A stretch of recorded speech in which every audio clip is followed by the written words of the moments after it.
بسم اللہ الرحمن الرحیم۔ السلام علیکم۔ مشہور مفسر قرآن اور مورخ ابن جریر طبری کے تذکرے میں لکھا ہے، جس کا مفہوم کچھ یوں ہے۔ آپ نے فرمایا کہ زمانہ طلب علمی میں ہم چند دوست کسی علاقے میں رہائش پذیر تھے، جہاں پر ایک یہودی بھی رہتا تھا۔ وقت گزرتا گیا اور ہم علم حاصل کرتے رہے کہ کچھ مدت کے بعد ہمارے پاس خرچہ ختم ہوا اور اپنے گھروں کو واپس جانے کے علاوہ اور کوئی راستہ نہیں تھا۔ چنانچہ ہم دوستوں نے مشورہ کیا کہ واپس اپنے گھروں کو چلتے ہیں۔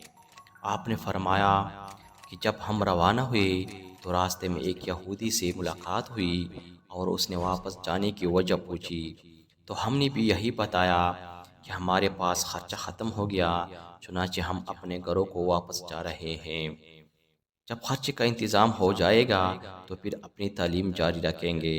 تو اس پر یہودی نے دریافت کیا کہ آپ لوگوں کا کتنا خرچہ آتا ہے؟ ہم نے حساب لگا کر بتا دیا۔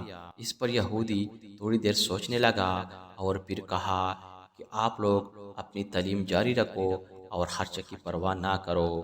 تو ہم نے کہا کہ آپ ایک یہودی ہیں اور ہم مسلمان، یہ کیسے ہو سکتا ہے؟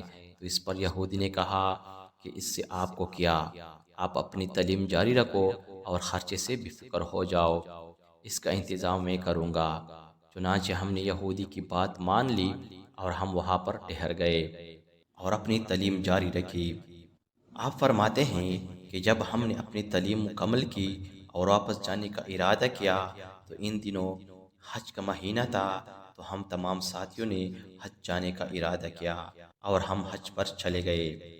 آپ فرما رہے ہیں کہ ہم جب مکہ معظمہ پہنچ گئے اور طواف کر رہے تھے تو میری نظر اس یہودی شخص جس نے ہماری مدد کی تھی پر پڑی۔ وہ طواف میں مشغول تھا۔ میں نے دوستوں سے کہا کہ دیکھو، یہ شخص وہی یہودی مجھے معلوم ہوتا ہے جس نے ہماری مدد کی تھی۔ تو ساتھیوں نے کہا کہ ہاں، یہ تو وہی شخص ہیں۔ آپ فرما رہے ہیں کہ ہم نے اس شخص کے فارغ ہونے کا انتظار کیا۔ جب وہ فارغ ہوئے اور اپنی قیام گاہ کی طرف روانہ ہوئے تو ہم بھی اس کے پیچھے چلے گئے۔ جب اس شخص سے ملاقات ہوئی تو ہم نے اپنی جان پہچان کرائی تو وہ بہت خوش ہوا۔ ہم نے اس سے پوچھا کہ آپ یہاں کیسے پہنچے جو آپ حج کی سعادت حاصل کر رہے ہیں؟ تو وہ بولا کہ جب آپ لوگ واپس اپنے گھروں کو خرچہ ختم ہونے کی وجہ سے جا رہے تھے تو مجھے تورات کا ایک مسئلہ یاد آیا۔ تورات میں لکھا تھا کہ بہترین صدقہ وہ ہیں جو دین کی طلب علموں پر خرچ کیا جائے۔ تو میں نے سوچا کہ آج کل تورات کے طالب علم تو ہے نہیں جو میں ان کی مدد کر سکوں، اور قرآن بھی آسمانی کتاب ہے، تو میں نے اس وجہ سے آپ لوگوں کی مدد کی اور واپس جانے سے روکا۔ وہ شخص فرما رہا تھا کہ جب آپ لوگوں کی تعلیم مکمل ہوئی اور واپس چلے گئے تو میں نے آپ کے لوگوں کے پیغمبر حضرت محمد صلی اللہ علیہ وآلہ وسلم کو خواب میں دیکھا کہ وہ مجھے مسلمان ہونے کی بشارت دے رہے ہیں کہ مبارک ہو، تم مسلمان ہو گئے۔ جب میں صبح بیدار ہوا اور اپنی بیوی سے خواب کا تذکرہ کیا تو وہ کہنے لگی کہ یہ خواب تو میں نے بھی دیکھا ہے۔ یہاں تک کہ ہمارے خاندان میں 17 افراد تھے، سب نے یہی خواب دیکھا تھا۔ چنانچہ ہم نے سوچا کہ اللہ تعالیٰ کی طرف سے غیبی اشارہ ہے اور دین اسلام دنیا میں سچا دین ہے۔ چنانچہ ہم سب نے اسلام قبول کیا اور حج کی سعادت حاصل کرنے یہاں آ گئے۔